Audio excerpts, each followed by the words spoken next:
It's a big day. I opened up the boards here and you're already seeing I've got some stuff written up here. And I'm going to piggyback on top of pretty much everybody that spoke so far today. Eva had a lot of good points in how she connects with energy and some things she said that I cannot remember off the top of my head, but while she was talking, I'm like, oh my God, that's something I was going to talk about. That's exactly, that fits.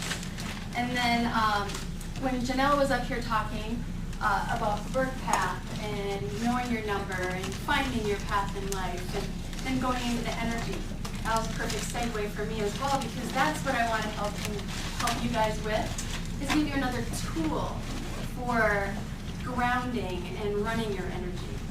We've got the drums, a drum experience from Eva that was amazing, that I can't wait to sign up and participate and maybe even stay at a ranch. I mean, that was incredible. And then going through running the energy with having that little exercise we just did with Janelle about just closing your eyes and intending something and going through that, seeing yourself achieve it, and then realizing how you felt after. That was another great, and the Malabeats, talking about how you can meditate with the Malabeats. Meditation, I didn't want to talk about this as like, I didn't want to call my talk meditation because I can't meditate in the traditional sense. Meditation, I did yoga for a while and I did hot yoga and I loved it. And we sat there and my legs fell asleep and I couldn't understand how anybody could sit in that lotus position without cutting off their circulation. And then how am I supposed to even make my mind peaceful when all I could think about was, oh my God, I can't feel my foot. Oh my God, don't move. And it's tingling, it doesn't work for me. And then sitting down and trying to quiet my mind. I was trying to figure out my birth path number, and I think I am a number 4. I mean, the way I went through and added it all up and stuff, and I kind of resonated with that because I'm very work focused. I'm always finding something to do, planning on something, and trying to get it organized and fixed and figured out. But that also means I can never turn my mind off. It does not stop. My meditation began when I decided one day, I also like to be with my family. I don't like to isolate myself. When my kids were younger, we all did stuff together, and I wanted to be a part of that. I didn't want to pull myself away. I felt like it was being self-centered and not giving it up to the family. There's an importance to being self-centered. We can only give if we allow ourselves to receive. You can't give from an empty pitcher of water. You have to accept that energy back into yourself. So I started realizing that I can meditate, and I do meditate, and it's just not traditional. I do it when I quilt. I do it when I crochet. I got tired of quilting, got tired of crocheting. I started making tutus, and I realized I have a whole bedroom full of tutus. What am I going to do with them? I started selling them, but then I just kept making them. And I realized when I was making them, it shut my mind off. All I focused on was this pattern that I was doing, this routine I was going through. And so, like the mala beads and rosaries, or any type of chanting or habit that you get yourself into, once you allow yourself to repeat that process over and over, that's when your mind is able to be free. That's when your spirit can come in. Any of you like doing dishes or cleaning the house or driving, just all of a sudden have things popping in your head, or like, oh, those are unfortunately the driving part, but unfortunately those are routine, mundane tasks that we do that allows spirit to come and enter into us, for us to be open to other ideas and kind of become out of body. The dangerous part is trying to control where you allow yourself to become out of body. We need to be aware of our energy. We need to be aware of our presence. And like Serena had said, once you start opening this up, you're going to have, if you're going to have people from the spirits coming to you, crossed over, or messages from your guides, if you don't allow an opportunity, a time frame for those things to come into you, they're going to hit you all the time. And you're going to feel like you need to shut it off. I can't control this. This is overpowering me. that's not the case. What's happening is you're not giving that, you've asked, they're giving you, but you're not receiving it. You need to set aside that time to be able to receive that information. Whatever type of information you're receiving, you need to set those times. Even Michelle and I, we teach a couple classes together, and it's telling people that you have to set those 9 to 5 hours. So many people come in saying, oh, I can't do this. I need to shut it off because they bother me when I'm here, and they say that I get all these messages, and you can control that. Those are boundaries that you put up. You are in control of your quantum field, your energy. So segueing into energy is what I want to talk about for probably about 10 minutes here, just kind of answer some questions. And then what I really want to do is run you through a grounding experience. It's a combination of running earth and spirit energy and grounding out your grounding cord and releasing. So it's a big endeavor, but I tried to condense it as briefly and as much as possible, and included it in that folder for you, a little pocket card, just so you could see what the process was. And maybe you won't remember every single step, but you get to make it up. You just need to know maybe what order to start things with, or what order I'll give you, and then you can change it up to work for you. But I think finding a way to start your meditation, your energy, your focus is the key. So many people don't know how to start it.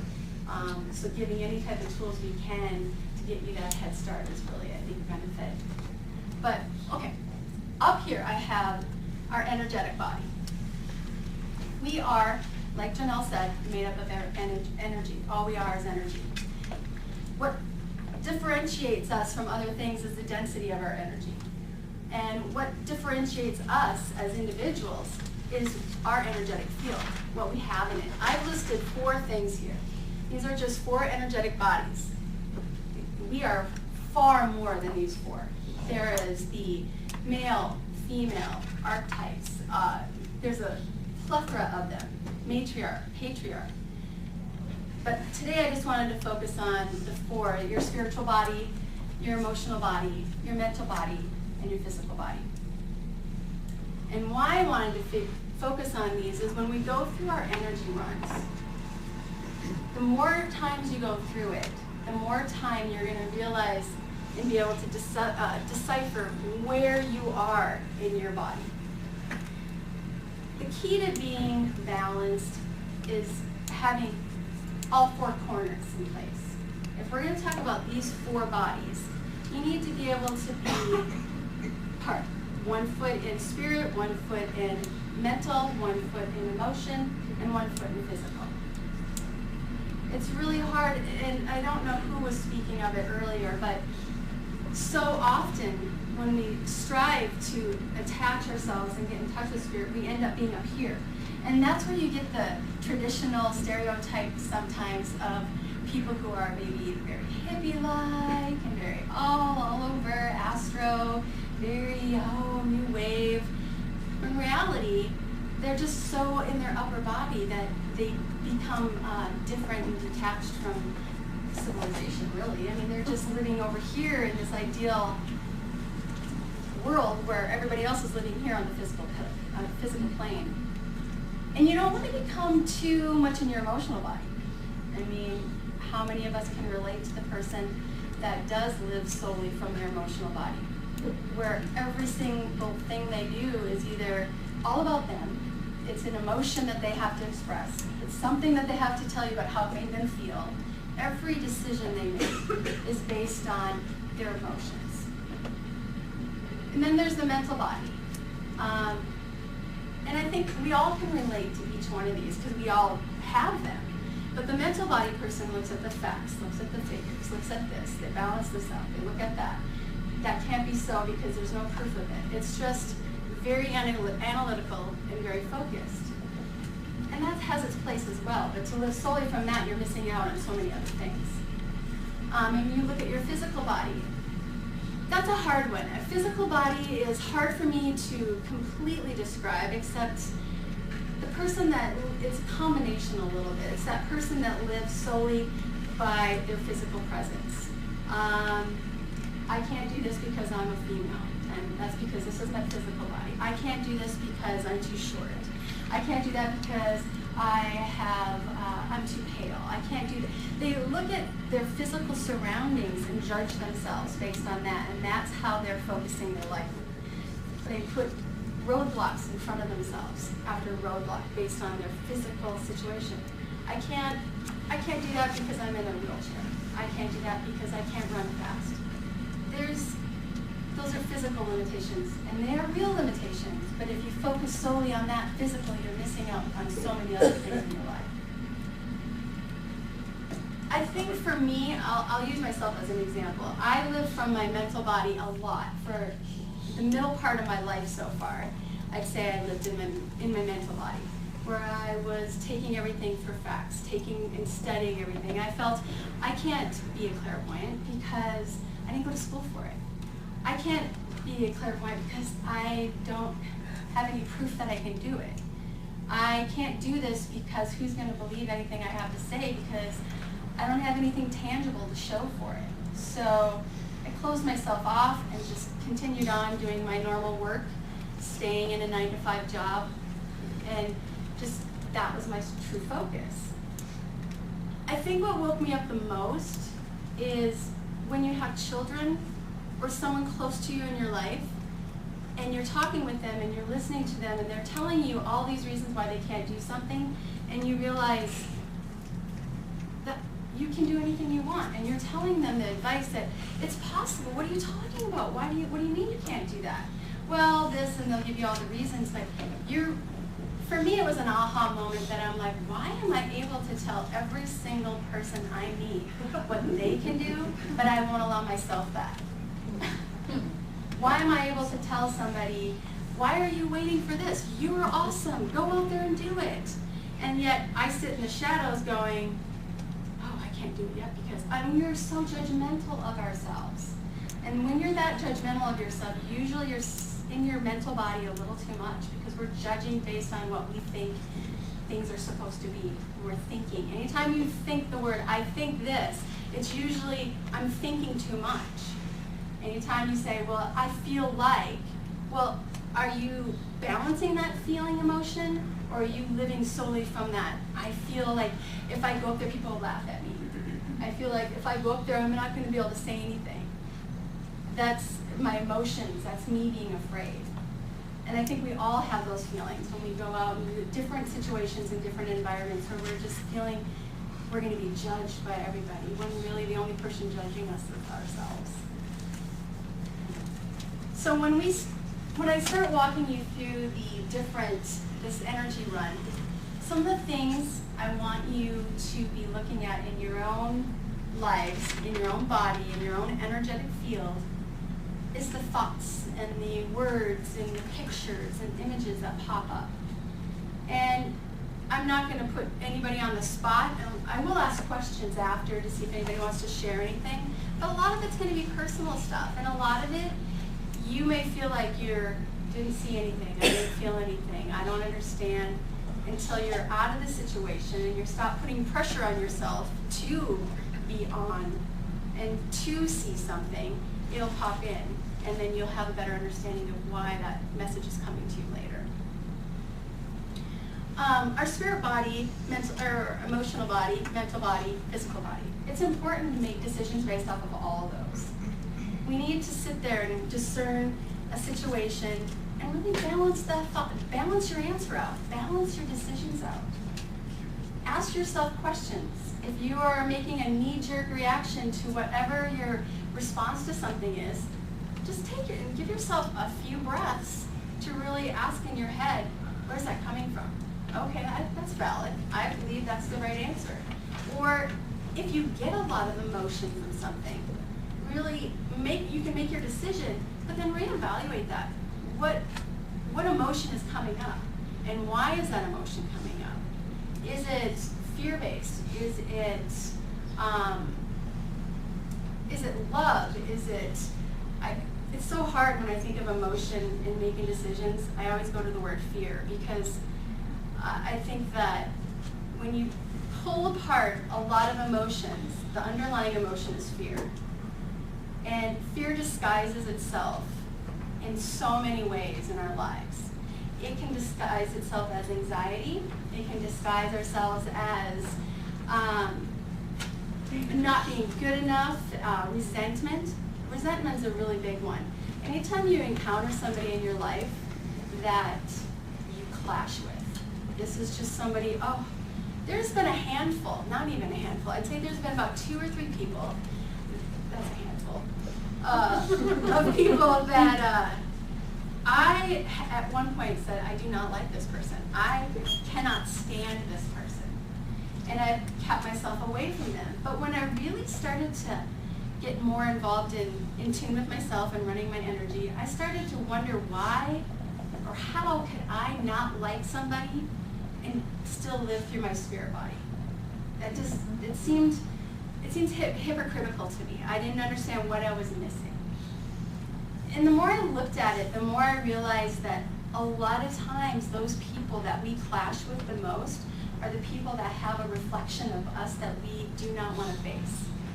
They may have a trait that they live outwardly so strongly that pulls up a trait within us that we've buried so deep that we never wanted to let it escape. I know this woman, and we clashed from the day we met. She just was very loud and gregarious and just in my face constantly. And I felt, as growing up as a child, I can be very loud and overbearing and empowering and take charge of the people that I'm with and let's do this. And I keep that, I try and stuff that down because I don't want to, I want people to do what they want to do, but I also want them to do what I want them to do. So I mean, I've learned how to manipulate a situation,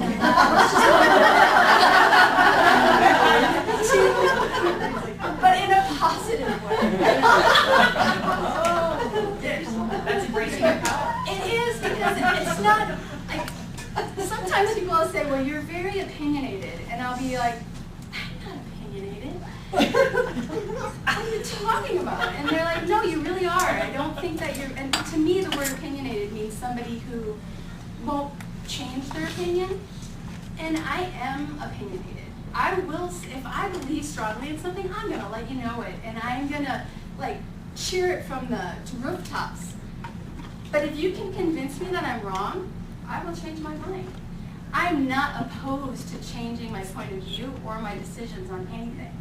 I think that the moment you refuse to actually hear somebody else, that's when you're opinionated to the point where you're being obstinate.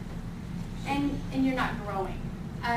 You have to, well, one, let me go back. I don't know what I don't know. So if I have a stance on something, it's because it's what I know, and I believe in it, and I will go ahead and just speak it out.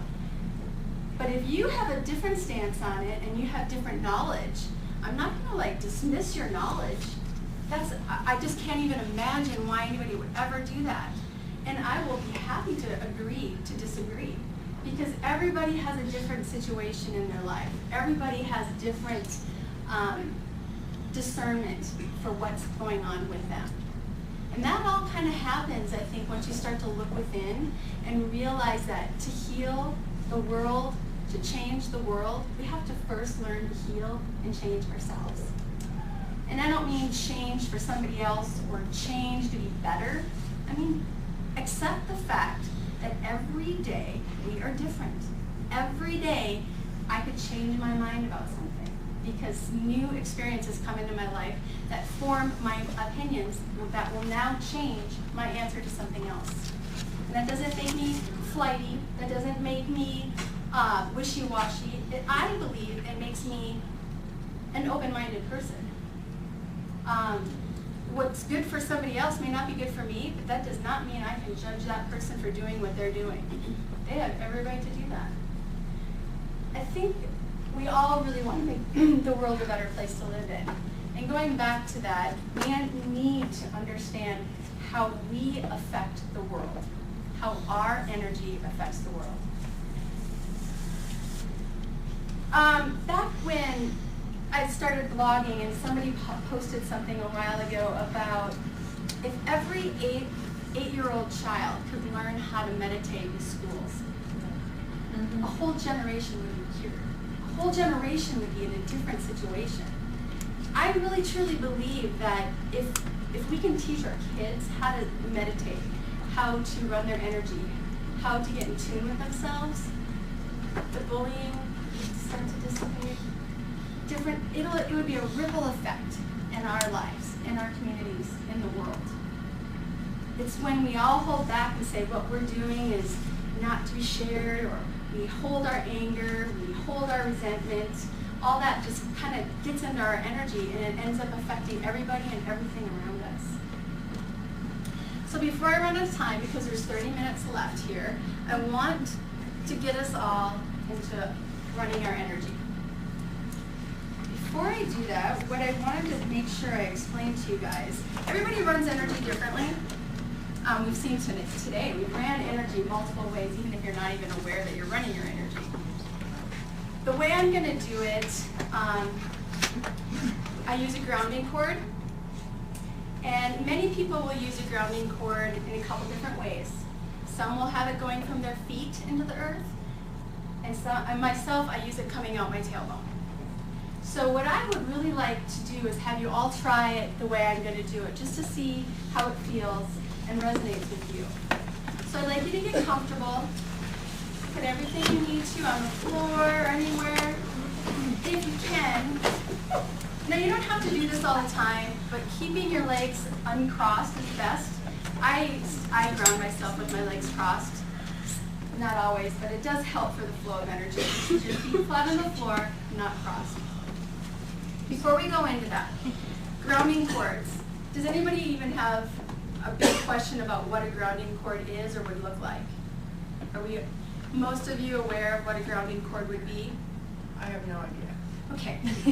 I wanted to make sure, because sometimes you start a meditation and you hear that and you're like, I can't even get past this, I don't even know what you're talking about.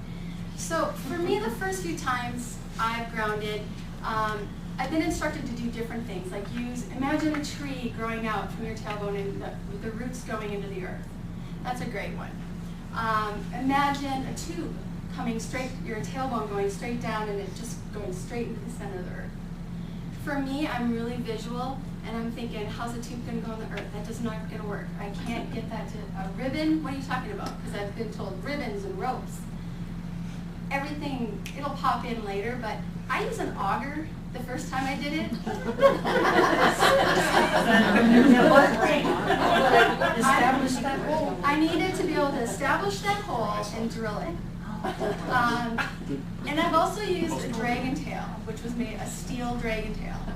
And it spun down into the earth, and once it got into the center of the earth, I imagined it just going like these shields and just everything grabbing into the earth around it. So those are some ideas. An anchor. And in the center of the earth, that when I've done it, I've imagined like some kind of steel cord. I don't know why it would be there, but it's there. And I wrap something around it to attach to it. The other thing I'll be guiding you guys through is tapping into earth energy. And when I say that, you can imagine anything from vines, a color, water, a sensation, a smell, a vibration, plants, rocks. I've used lava, I've used boulders, and I've used vines. And then spirit energy. We'll also be pulling energy in through our crown chakra from spirit. So those are the three main things that I like to explain a little bit before, so when we're guided through, you have some kind of imagery to go off of. And it's funny, the first few times I've grounded, I'll have my auger in place, and all of a sudden it'll be something completely different. And I notice I spend about 30 seconds to a minute trying to change my auger, and the guided meditation is already up somewhere else, and I'm still trying to get in. Whatever appears, go with it. Don't waste your time trying to change it what you want, because it doesn't work. It's just resistance. So now we'll do the grounding. What I want you guys to do is have your eyes closed and just take 3 deep breaths, just to get us in our place.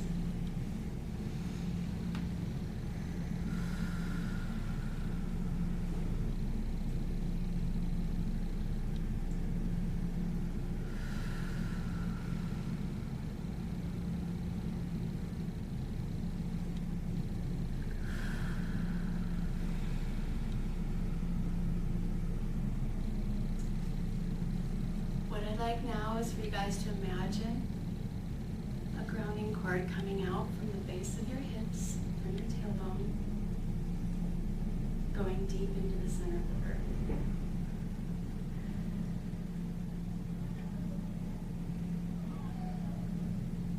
Just focus on the sensation of the earth that you're going through. Is it easy to go through? Is it muddy?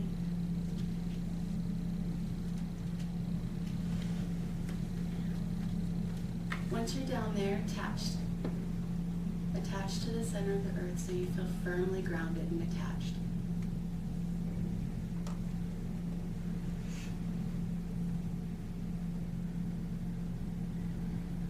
Let your breathing become really natural.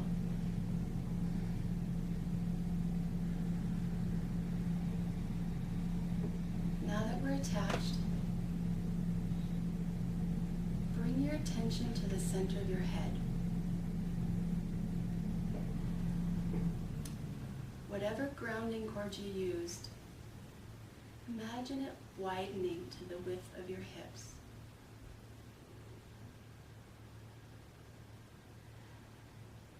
Up in the center of your head, there's a switch. You're going to flip the switch, and when you flip that switch, imagine draining out all your energy, letting it release down your grounding cord to the center of the earth. Release the feelings of anxiety,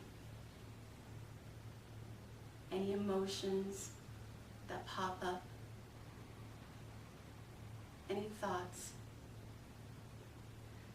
people, children. Let everything that's not you fall down that grounding cord.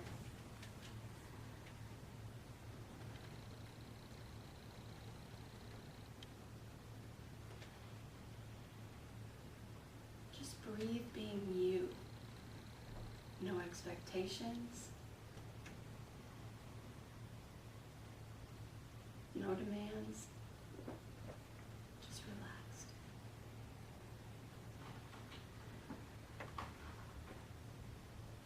Now we're going to put focus in the balls of our feet. The balls of our feet, there are chakra points. We're going to envision these chakras opening up, spinning like a fan, and we're going to pull up earth energy.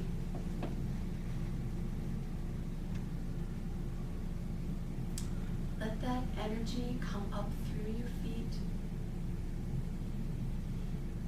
Feel it in your ankles, your calves. Run it up your knees, your thighs, your hips. We're going to stop it here and let it fall out through our grounding cord. We're going to create a cycle of energy, pulling it up through our feet and down our grounding cord. All the energy we released into the earth is being cleaned and purified. The energy we pull up through our feet is earth energy and our energy, cleaned and renewed.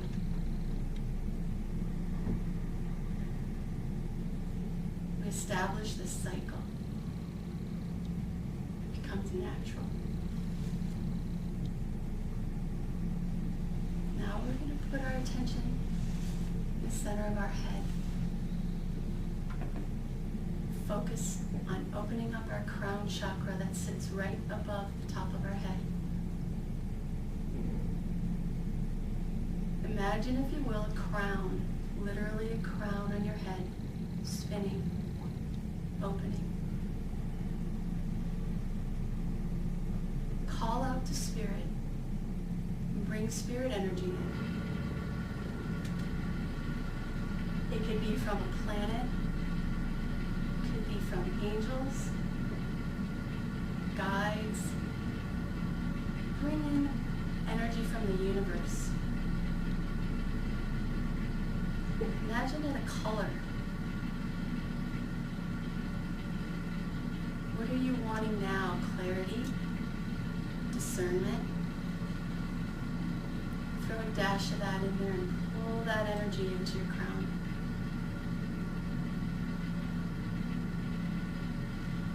Now we're going to take that energy and let it come down our spine, our neck, to the top of our shoulders.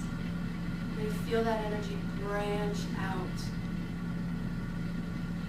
to our shoulders, down our arms, into our hands,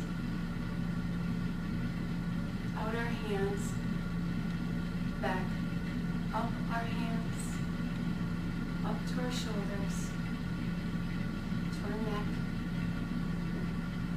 down the spine, letting that energy, that light filter through every vein, every disc, until it gets to our pelvis area. And let that energy ground out your grounding cord. Pulling energy in from spirit, pulling energy up through the earth, running those 2 cycles of energy, feeling connected.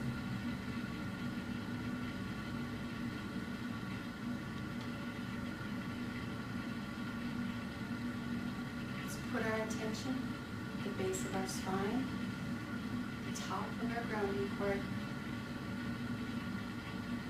Grab a piece of earth energy, thread, and a thread of spirit energy. Wind them together. Together we're going to take spirit and earth energy and pull it up through all 7 chakras. Take a breath in, and as you breathe in, pull it up your first chakra, which is your root chakra. It's not going far, it's right at the base of our spine. Imagine that chakra fluffing open, clearing any pictures in there, just dissipating and filling with color, filling with light. Another breath in. Bring that energy up to your sacral chakra, your second chakra, where we house our creativity. Fluff up that chakra. Fill it with light.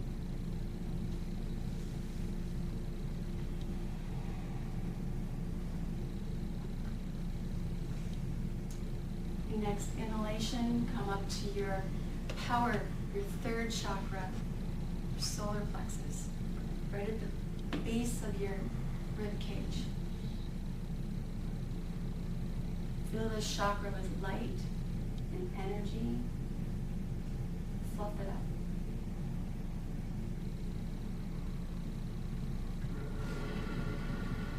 The next breath, pull up to your heart center. Your 4th chakra. This chakra can sometimes be very resistant. We hold a lot of anxiety and closed doors here.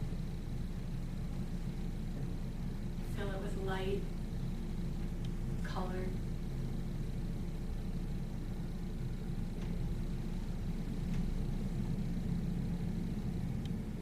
Next breath, breathe up into your 5th chakra, which is in the throat.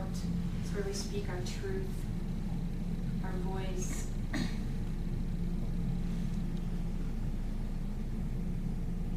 Fluff this chakra, fill it with light and color.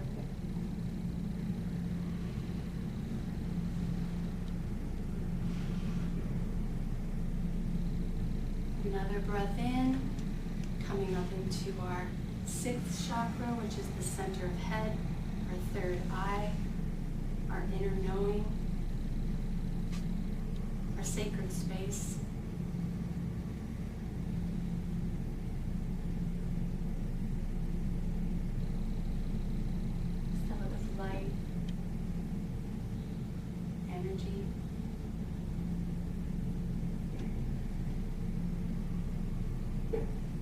Now pull up through our 7th chakra. Let it come out our crown.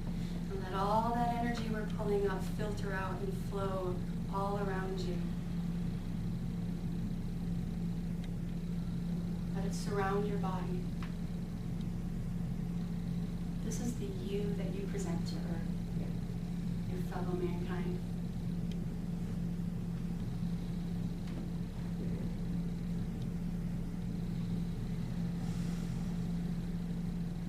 Next thing I'd like to do is have you all imagine a giant golden sun sitting above your 7th chakra, right above your head.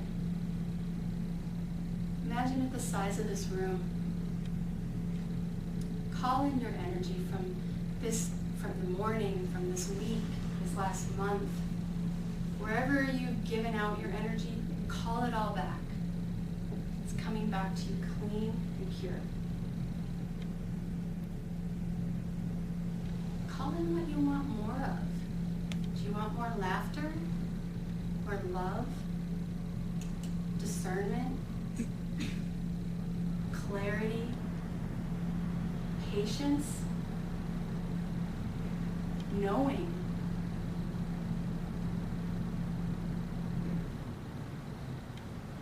Once you've filled your sun, expand it to 2 times the size of this room.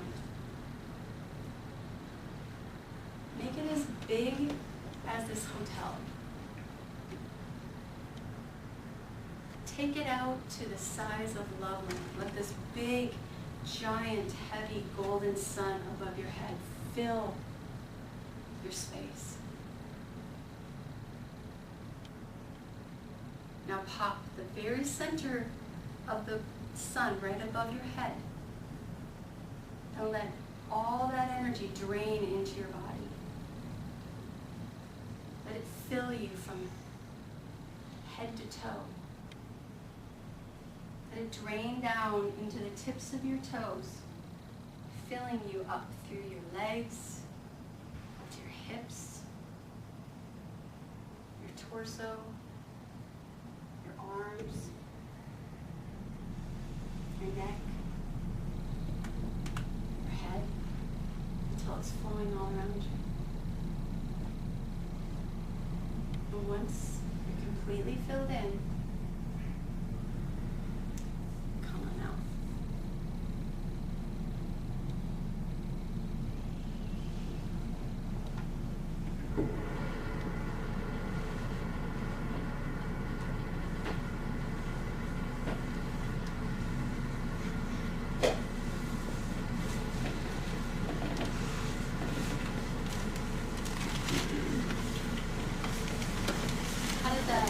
Feel. Anybody have a really hard time, or did I put anybody to sleep? Very relaxing.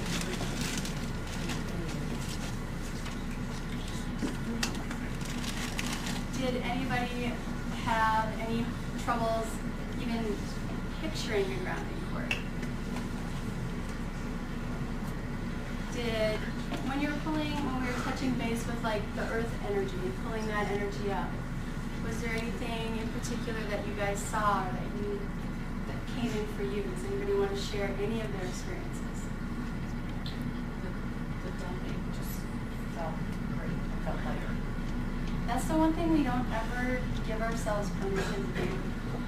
We never allow ourselves to forget or release our obligations and responsibilities and hold on to them, or we stuff them, but we don't just release them momentarily. We have to remember that when you release anything, it's not for good, it's not forever. Even when we try really hard to cut cords in relationships, it's going to come back to you. It's what you do with it when it comes back to you and how you deal with it. You have to be able to experience that living within yourself, just yourself. Once you start to play with these types of energy runs, you get to feel and sense your energy and how hard it is for you to center yourself, how hard it is to quiet your mind, how long it takes you to do it. And then once you get in the habit of doing it, you get to tap in and look at the chakras. I didn't really go through that, and we didn't today. The chakras hold many different meanings. Each one has something else in it. So when you're running your energy through, whatever pictures that pop up, I've done some classes where, this woman, a toaster would pop up all the time in her first chakra, and she was like, I don't understand why I'm seeing a toaster. And I'm like, well, it's different for everybody. But our first chakra represents our home, safety, and security. So something about that toaster somehow related to her home, safety, and security in her life. And that's an image that, whatever your images are, you can relate it to what that chakra is and really kind of decipher what that may have a meaning or a message for you. And how hard it is to release things can also give you clues as to what's going on in your life. Pulling in the earth energy is going to be different no matter wherever you are. Sometimes, I did this when I went to New Mexico. I was in Taos, and we were there for a motorcycle trip that my husband and I were on, and running some energy, and just the vibration of the earth there was so completely different than here. And I didn't feel I was where I am on my journey, and I noticed it even then. It was just so easy and spiritual, and there was just so much warmth in the earth that came through. Sometimes, for the longest time, when I was pulling spirit energy in, I would try and pull in spirit energy just from the universe. But what ended up coming in was like Jupiter. I just kept getting like Jupiter or planets, and I just kind of dismissed it. And doing research, I learned some different things that were going on in my life that maybe related to those planets and what those planet descriptions were. And so it depends on what's going on in your life, what you're going to attract. Anytime you're imagining things when we're doing our energy run, people will say, well, how do I know I'm not just imagining it? How do I know that's not just my imagination? It is your imagination. The question isn't, why am I imagining, or how do I know it's not my imagination? It's, why is that picture popping up for you in your imagination? There's a reason. We have symbolism that's personal. And so when you're sitting there and you're doing any of this internal work, or working with somebody else, if you're readers or clairvoyants out there that actively are practicing, don't self-doubt the things that you see, because what you see is a way for you to give the message to somebody else. And in relating to other people, I may see that toaster as meaning something about being a homemaker, and somebody else may see that toaster as being some kind of an electronic device, and it belongs here. And there's different symbolism, but that's how we relate our messages. And don't discount it just because you're like, well, for me, the center of Earth, for the longest time when I would ground and attach to it, I kept going through, Planet Earth videos that I watched on TV and what the center of Earth looks like. And that was a way and I thought, well, God, why do I just keep imagining that? That's what I've seen on TV. Why do I keep doing that? Because that gives me the sense of center of Earth. It's not my imagination being my imagination. It's my imagination talking to me. It's me hearing my intuition, hearing what symbolism is being presented to me. Anybody have any questions? I'm going to wrap it up, but before I wrap it up, the one thing I want to say about running your energy, someone would say, why should I do this? How can I do it every day? You don't have to do the lengthy version I just did. You can pick some stuff, and just the releasing part is a great thing. And this is what I've told people that I work with, people that I've done classes with, is if you can't focus on setting that time away, don't laugh too hard, but sometimes I do it when I go to the bathroom. It's a great release. In the middle of the day, I'm running and I'm doing this, I have time, I'm going to the bathroom. At least for women, it's easier because we're sitting, and I'm sitting there and I'm like, oh, I'm just going to manage really quick. And at first it was a few minutes, and then sometimes it's like, oh gosh, people are going to wonder why I'm in here so long. It's in the shower. The shower is a great place. Imagine just letting everything release. emptying out and giving yourself that permission.